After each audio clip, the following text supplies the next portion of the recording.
Good afternoon. I'm here with Poet to Poet, Writer to Writer. My guest today is Gary Margolis. He's the author of a new poetry collection, Museum of Islands. See over there. And new and selected poems. He was Gary Margolis was a Robert Frost Fellow, was an associate professor at English at Middlebury College for many years, as well as being the director of mental health for the college. His poetry has been widely published, as well as clinical articles in mental health journals. Thank you for being here, Gary. Yeah, my pleasure. My pleasure, Doug. Now, in many of your poems, there seems to be an emphasis on sharing your story, naming it, telling someone about it. And this particularly in the poem, Dropping You Off at College in a Few Weeks Before Rosh Hashanah. Maybe you could just talk to that. Yeah, I think certainly as poems and the speaker in poems, as speaking to another, to a you, sometimes to a specific you, if not also, to the writer and the speaker, themselves. And so being able to, in a number of these poems, in being able to imagine the other, the you, and also the narrative, the dramatic situation, to be able to start with that, then seems to take the poem, hopefully, beyond just that, say, actual moment or the moment that's starting the poem, and into then its own necessary imagination, its own language, and its own surprising turns into where the poem is going to go. But certainly, being able to,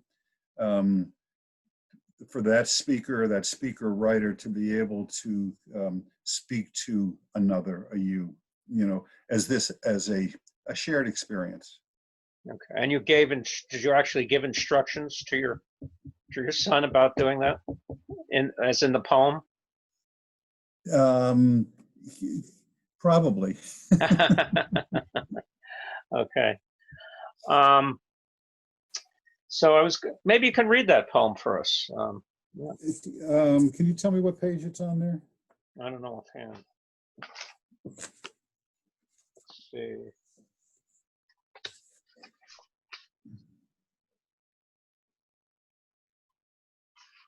Well, I'll tell you what. We could do it at the. Oh, here it is. It's on page 112.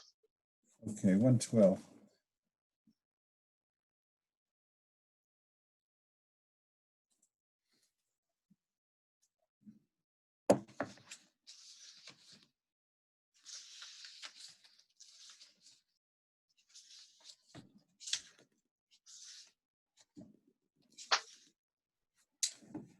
Okay, here we go.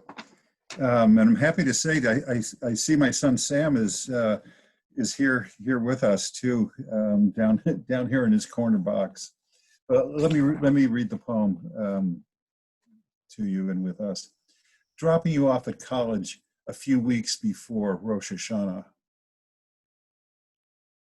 All this poem is going to ask of you on the first night of the new year is to turn to a stranger, a friend, someone you've lived with at this new college for only a few hours, and tell them the name of your great-grandfather, where he was born in a village it's likely you've never heard of, somewhere borders and borders away, a phone that means more, a phrase that means more than it's meant to say, like his name that was changed at the border because it was too hard to pronounce and spell, because he didn't tell you who the war left behind, a sister, a brother, your great-grandmother, another girl he loved as much as his view out to the world he had to escape. Without telling you anything more, just this poem's asking you to share with your new roommate and a stranger across your dormitory hall, who has her own forgotten stories. Before Yom Kippur, before you have to atone for things you couldn't say or know yet, before you were asked.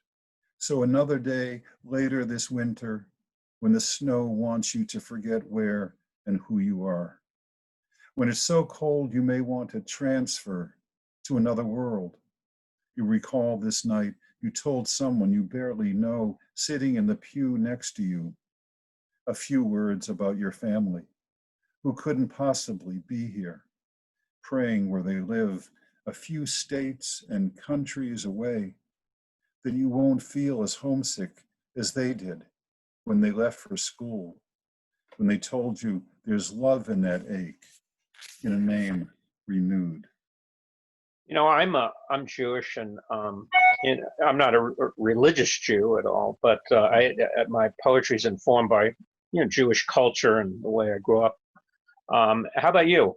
Well, let me respond to that and also tell you, in reading this poem, it reminds me that it actually wasn't specifically written to my son. Oh, okay. I assumed it might have been. That I was asked to write a poem for the New Year by our local Hillel at Middlebury College. So I wrote this poem and imagined that I was speaking to the freshmen sitting in the pews. But that, of course, that also can include any first year, including in my own family years ago. So I grew up in Brookline, and particularly in those days, in the late 50s and early 60s, I mean, it was a large community of Jewish families and Irish families. And the Reform temple that I belonged to was a converted congregational church on Beacon Street, which is still there and which I remember fondly, to Temple Sinai. And remember the very creative Rabbi Kohan, who was one of the early writers of the Reform temple prayer book. Okay. So having that background, and then moving into this part of my life, it certainly is there to draw from at different times in the poems. You don't know the Brookline poet Zvi Sessling at all? Zvi Sessling, you've never heard of him? No. Oh, just thought I might. He's the poet laureate of Brookline, or was. I don't know if he still is. But a number of your poems deal with walking, close observation of nature, and some of them, like Whitman, you take it all in. Or I remember reading Kazan's, I think it was Kazan's Walker in the City, and for me, walking is a very important stimulus to the creative process. Tell me about it. Tell me about your walking. Well, as you can see, and I'll turn my camera again. As you can see and know, I live in rural Vermont, here in Cornwall, which is about four miles from Middlebury. So really, every day begins with about an hour's walk on the dirt roads. Here where I live. And you're right that, being on that walk, that meditative kind of walk, that, seeing what's there, hearing what's there, seeing what's slightly changed from day to day.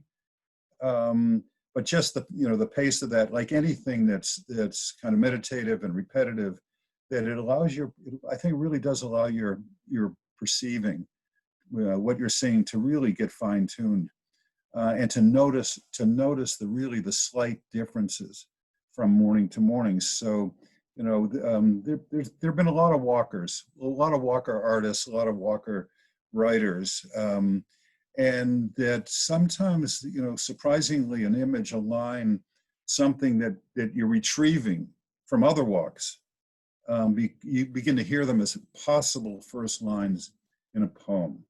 Plus, you sort of travel in a sort of, when you're in this sort of stream of consciousness, if you're really getting into the walking, suddenly you sort of drift away from and you're able to, access that. Yeah, yeah, it's right. Yeah, I mean, you access those other parts of your memory, imagination, your feelings, but it's also tied to the natural place where you are, and Hmm. so I think you do get these kind of connective associations, and walking every day, literally, you begin to have a relationship with where you are and what you see, and to just tell you kind of comically.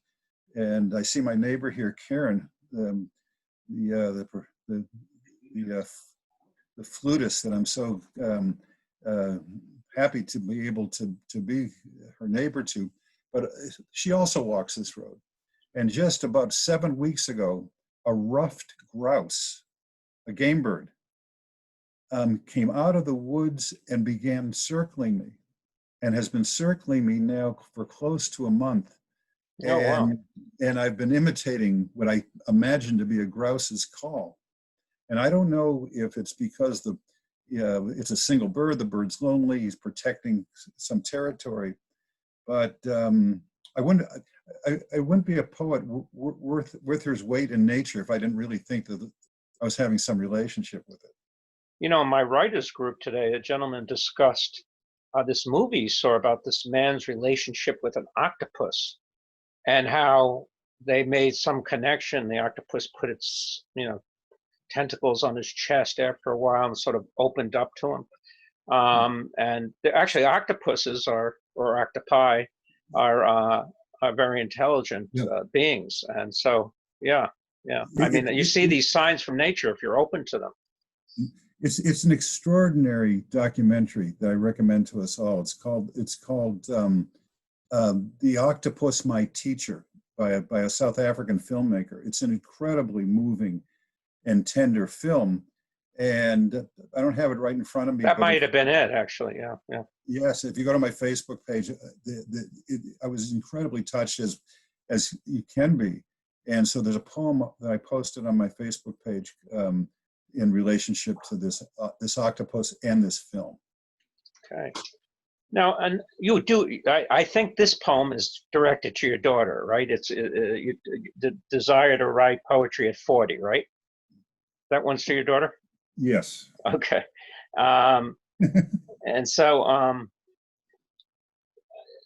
there seems to be an almost spiritual need to detach from, her. She's a mother, very busy. I don't know. She has jobs too, and just to detach yourself from that to become a poet. And 40 is the beginning of middle age, and she's finding that she's being attracted to this, like she's Emily Dickinson in a room by herself. She manages to scurry away to actually listen to herself and write. I mean, does this actually happen with your daughter? And do you think it's almost an instinctual thing, or?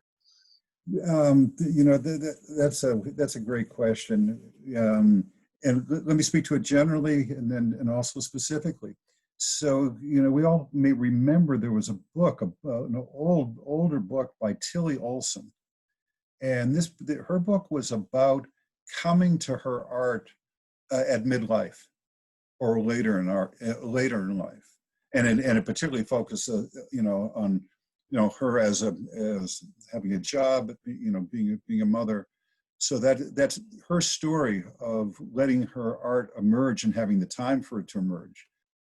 Definitely was in the back of my mind as I became aware of more parents who at midlife are feeling the need and the urge to be able to go beyond their own routines, and in fact to welcome out their own creative arts again. And so I was amazed when my daughter began to kind of tentatively share poems with us in the family, and to let that part of herself now become part of, along with being a teacher in a Chicago public school, and a mom, etc., to let that part want to have expression, and also to begin to develop a sense of where of the tradition of poetry. So by mentioning other poets in that particular poem, it's a way of saying, you emerge sometimes later in life thinking that you're alone in the work, but then there's this rich traditions. And again, just in our family, and I, see my son here with us too, knowing the music that he has created, and over these years, and in his studio in Waltham, Mass. So, what was I going to say? You of course, taught poetry at Middlebury College for many years, and you have a poem addressing that, introducing poetry writing to students. And I was impressed by it because it was, it was very welcoming to the students. You sort of honed in onto the excitement that poetry can have. Many of us who went to learn poetry in elementary school was sort of took the the zest out of it. You strict memorization and things like that. And so I interested as a creative writing teacher for years at Endicott, and I'd be interested to know, what is your process introducing the neophyte poet, the student poet? Uh-huh. Well, I think particularly, like you say, sometimes early on, poetry can be taught out of us, or we become frozen by how we're expected to respond, in the classroom, to a poem. So, I've looked for voices to introduce new poets to. Poetry voices to introduce new poets to, so that they can feel that they have a range of choice as they begin to speak through themselves into poems, to speak in their own voices, or imagined voices, but not to feel initially constrained, or that they have to mimic some standard. Although imitation sometimes is quite, as you know, is quite helpful to learning craft. And if I would mention one poem that for years I've started a poetry writing class with, it would be James Wright's poem, A Blessing, that starts in that casual voice just off the highway to Rochester, Minnesota, and the students will look up and say, "Is that poetry? I mean, what kind of language was that?" And of course, that poem becomes, for me, and many of us, just an incredible movement into a kind of a spiritual and a transcendent kind of moment. So, A Blessing by James Wright, and Wright happened to be a teacher of mine many years ago in graduate school in Buffalo. I knew his son, James France, right? Yeah. France. Also. So yeah, I mean, really supporting students to begin to speak and to start the poem where they hear it in their head and in their voice, and then to see what happens. In addition to copying and imitating other voices that consciously and unconsciously appeal to them. Now, you are an award-winning mental health clinician. You ran the services at Middlebury College, and I worked at McLean Hospital, a noted psychiatric institute, for like 37 years. I retired recently, but they used to tell us about, especially college students who are in transition from home to going to college. The MIT students would normally, when they lose it, they sort of normally lock themselves in their dorms with their computers and don't come out. They're not very socially adept. And the Harvard students would be experimenting with drugs and things like that. So it's a different type of thing. But transition itself, I would think, is such a stressful time for students. And I would think that poetry might be a good avenue to one good avenue anyway to deal with their fears and confusion around this stage of life. Yeah, I agree with that. That not only the poems that say in a poetry class that they're learning or wanting to write, but the poems that they're reading that are speaking for parts of themselves that either that have gone unexpressed or unidentified, that really help to identify that transition particularly in leaving home in its various forms. So actually, living away from home, but also, for commuter students who are halfway between places. And I think it's important, Doug, to mention now too, kind of what this strange, kind of muted and interrupted transition is right now. I mean, here we are in Zoom. For students who have wanted to go away, been preparing for it, but now have their lives interrupted and are somewhere halfway between, fury, grief, and acceptance of this reality. Yeah. If I was to ask you why people should read your work, what would you say? What else are they going to do during Zoom? Okay. During COVID. Yeah. During COVID. No, that's a sweet question. And I would respond by saying that I would hope that there's something in the poems and in this breadth of being able to gratefully write for a long time that both touches and overlaps with or their own lives, or that doesn't necessarily somehow just be a resemblance of their life, but that takes them into other places that spark their own sense of humanity and imagination.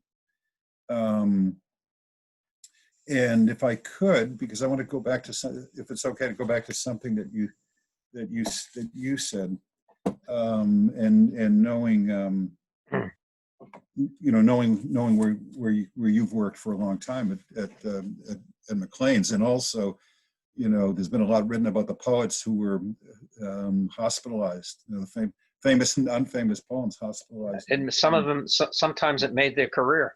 Right. Oh, I was there too.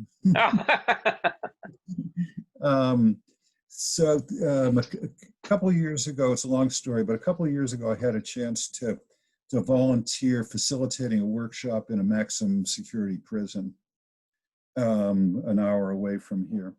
And in this book, there's a selection from that book called "Time Inside" that reflects on that experience. But the poem, if I could, I'd like to read to you. Sure. And read with us.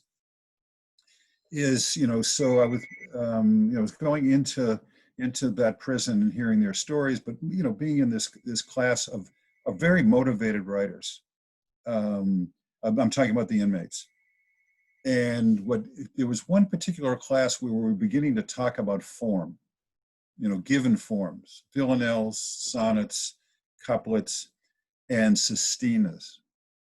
And the sestina, that very repetitive, moving form, they were incredibly interested in sestinas and writing sestinas. And in fact, they said, that's an assignment we'd like to have, but something about writing in a very strict form. And here are these guys in a maximum security prison. I mean, these guys were, double life sentences, some of them, so their life had become totally incarcerated. But in fact, how to sustain a life and a creative life inside a prison was certainly their challenge. Someone turn off their, I think it's Miss Miller. Can you turn off your phone, please? Turn off your sound. Thank you. Can you turn off your sound? What were you saying, Gary? So I was just amazed at how taken the inmates were by the form, the sonnet form. Hmm. And they asked, hey, we went for our next assignment, we want to do that. Hmm. And I thought, hey, go for it. And I gave them, different examples of well-known sonnets, but I had never written one myself.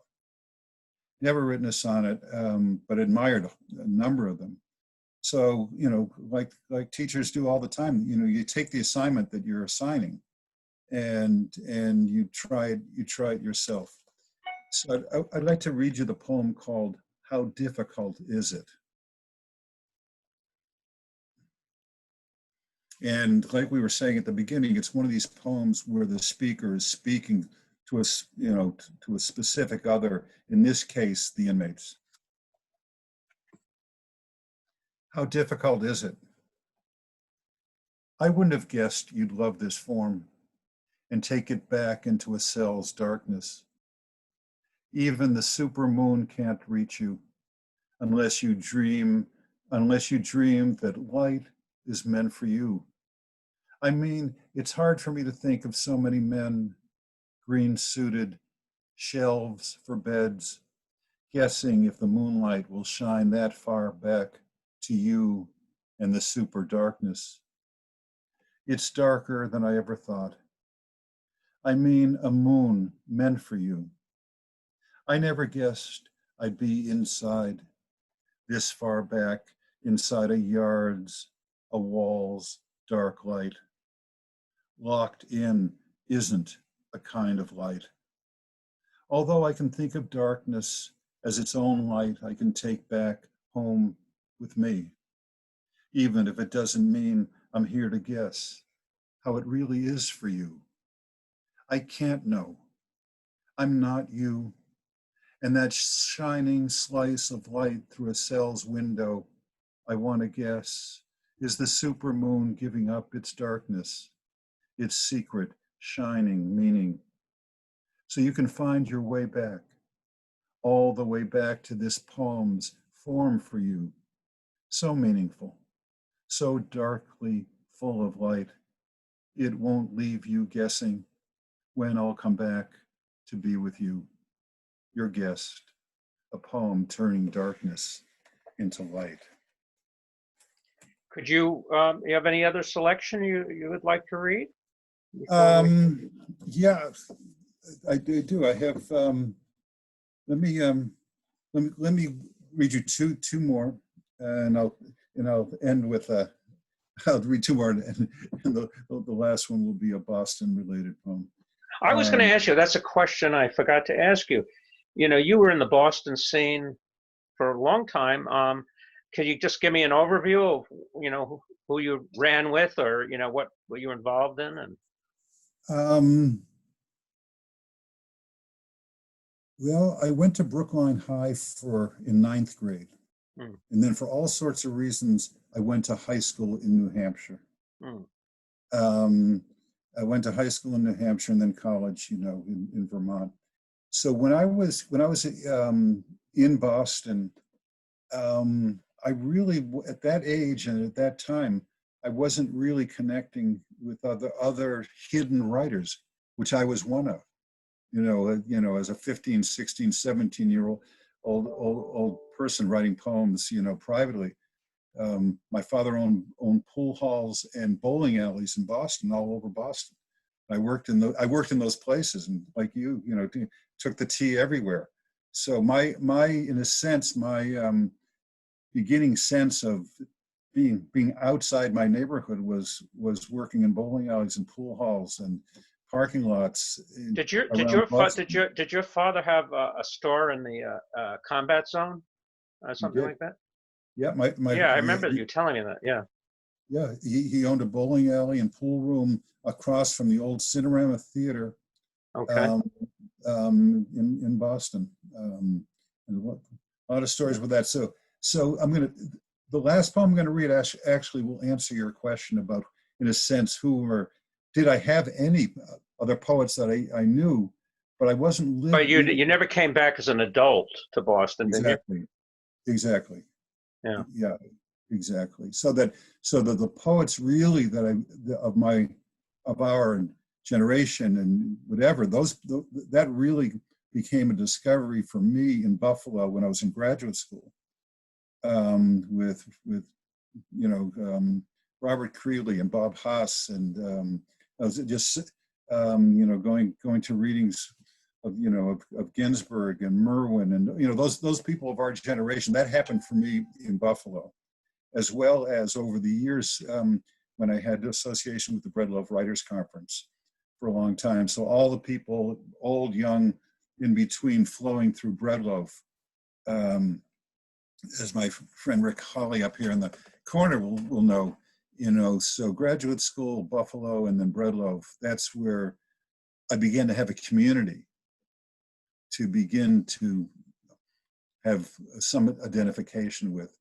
But I know, Doug, that you've been so central around Boston, for bringing poets into knowledge and conversation with each other. Well, thank you. Yeah, I try to. But of course, I was a undergraduate. You were just, I think you had your PhD, and you were you went to my college to become a counselor, an intern counselor, right? I don't know if I've ever went in for therapy with you or whatever, but you never know. So I'm going to read you these two poems, okay? Yeah. Okay. So this poem is called "The End of Football," and I say that having been a former high school and college football player, but a poem that imagines the end of something that is so central or feels so central to say to North American culture or culture. But reading this poem now, so obviously all the poems in this book are written pre-COVID. And so are there poems that are pre-COVID that somehow include kind of what we're dealing with, experiencing now. So this poem is called "The End of Football."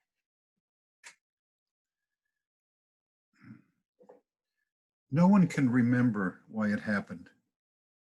No one received any notice or was told where to redeem their tickets.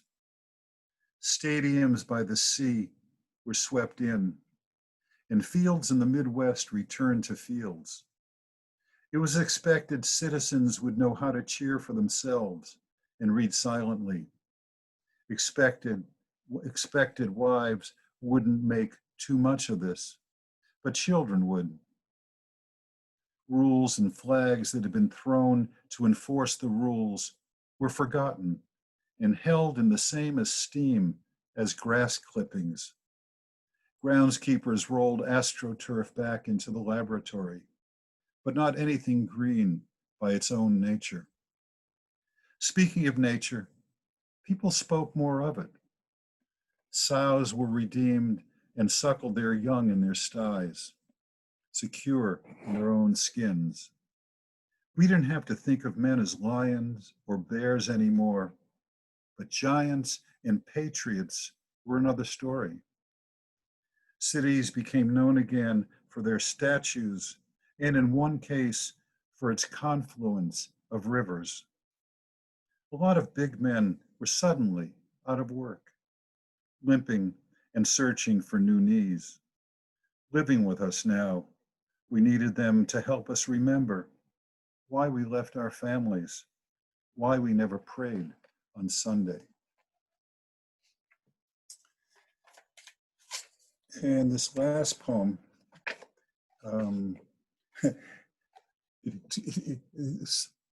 sundown is getting very close. It's getting dark and gray outside, so I'm having more trouble reading this book. But let me read this last poem. And so you're asking a kind of where around Boston, in a sense, did I begin to have a feeling about poetry? So this poem is called "In the Grolier Bookshop." And you want to say something about the Grolier for people? Well, it's an all poetry bookstore. It started back in 1930s by Gordon Carney, and then when he died, Louisa Solano took it over. All the great poets have pass through there. It's just a tiny little shop, but it has a great influence on American poetry. It's right outside of Harvard Yard. Yeah. Yeah. And recently, and it's recently, more or less recently, and recently its more recent owner died. Ifeanyi Minkiti, and now his family is taking over for him. Yeah. Right. So this last poem is called "In the Grolier Bookshop," and can you pronounce his name for me? For you, Which who? Ifeanyi Minkiti? Yes, and his dates are 1940 to 2019. And I actually do remember meeting him once at the Breadloaf Writers Conference. Very gentle, nice man, yeah. Yes. In the Grolier Bookshop. The owner then, Gordon Kearney, told me from his couch across the room, if I had to touch a book, I had to hold it with two hands. I was almost a boy, really a teenager, who had wandered into his all-poetry shop. I didn't know I was a poet yet, and still quite don't. Uncomfortable with saying that, having seen the photographs of well-known writers above the shelves, staring down at me like listening crows. Heaney, Lowell, Sexton, Moore, Hayden, and Cannell. Faces I didn't have the names for, or one of their books, one of their volumes, a word that sounded better, more adult for who they were. Yesterday, in the store again, 50 years later, none of us, the living and the dead, could guess the latest poet owner, Ifeanyi Minkiti,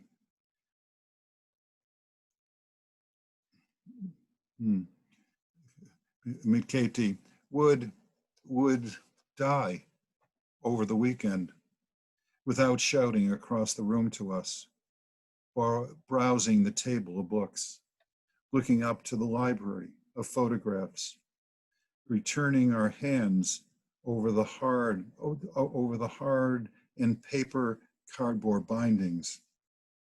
Grolier actually means an interlacing designated binding, to feel if one of the books was yours or mine, new or remaindered.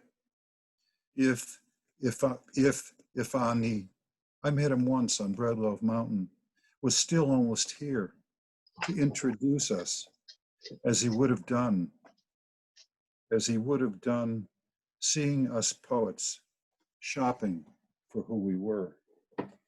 Yeah, Ifeanyi, good point. Ifeanyi was a great man, and I had an interview with him. It's over at Harvard, taped interview, and also I have another interview I did with him. We talked about meeting Malcolm X in Harlem and all this stuff. It's coming out in Spoke magazine, which is a local Boston literary magazine. Well, thank you for that. Does anyone have any questions for our guest today? Anyone? Okay. Can I introduce everyone to Bianca Stone? Okay. Sure. If you want. Fine poet right there. Okay. All right. Well, I guess no one wants to talk. Oh, there you go. Hey, Sam. Hi, everybody. Hi, Doug. Hi, Dad. I'll ask a question. Yeah, go ahead. When's your next book coming out? Whoa. And what's the plan? Well, what's the plan? I thought you were going to ask me if we moved anything from your room, which we haven't. So thanks for asking that question. And so the next book, the title of which is called Arias and Arguments. So arias as in the songs, arias and arguments. And it's a book that I've been working on now, since this last one. And I'm trying to see how this range of poems, are about the different ways that we do sing or listen to songs, and also the arguments that we need to have. The arguments we need to have with ourselves, with others, with governments, but where the relationship is between arias and arguments. So stay tuned. Are you a poet, Sam, at all? I know you're a musician, right? I would classify more as a songwriter. Well, hey, Bob Dylan got the Nobel Prize, right? So yeah, I'm fortunate in that Gary's my father, and his wife, Wendy, is amazing and has an amazing family as well, and has many musicians in her family. So being the son of a writer, a poet, and then kind of growing up around musicians and bands and music sort of naturally drew me to the intersection of those two things. What genre of music do you it tends to focus around Americana, roots music, folk. Okay. And someone said, asked a question, are you writing a lot? Bianca, I believe, asked you that question. Are you writing a lot? I would say quite a bit. We talked, Doug, about walking, going out for a walk. And for the last 10 years, literally coming to this month. So I called it completing my service after 38 years working at Middlebury College. So for these past 10 years, it's been open to doing other things, definitely, but almost every day my practice goes from walking to writing. Well, it goes from walking to writing to Facebook. What are you reading? She wants to know too. And what am I reading? The Essential Doug Holder, right now. The Essential Doug, the big table book. Yes. So it's a really good question. So I'm reading a book by the poet and teacher Stanley Plumley. The book is called Elegy Landscapes, and it's about his encounter with the two painters, Constable and Turner. It's an incredibly beautiful book, and he died within the last year or so. And I'm also reading his poems called Middle Distance. And on the side, I've gotten into a jag about reading about Japanese wood prints of a 19th century printer whose name was Hiroshiga. And these prints and his story. So we have lots of things to read, and that cross fertilize each other. Karen K writes, "Hey Gary, I'm moved by your reading of these poems, so honest and musical in a way I never asked. Are you a musician?" When I grew up in Brookline, I was taken to a classical piano teacher on Beacon Hill. That ended after about 4 lessons when he was rapping my knuckles when I misplayed. That happened to me. That happened to me also. I was in the music school, and the guy said, "You have the worst fingering I've ever seen." But yeah. I went from that to then a popular piano player for lessons. But so some early piano lessons, but haven't really followed through on that. Although there was a winter, maybe 10 years, well, more 20 years ago, when I got interested in the bassoon, and had a bassoon in the house, but I would say having the bassoon in the house was as close to playing it as I got. Oh, okay. Well, anyway, if you didn't play it well, your family might not have appreciated it. But Karen Kevra, is an accomplished and Grammy-nominated flutist, and I really recommend listening to her, which I get to do when the weather is good and Karen is sitting across the dirt road with her students and herself playing her flute, these notes just they just ripple down the road here. Well, I want to thank you very much for joining us on Poet to Poet, Writer to Writer. I will have this recorded, and you could see it online if you missed it or if you just came in late or whatever. Anyway, thank you very much, Gary. Hey, Doug, thanks so much. Best to you and everyone.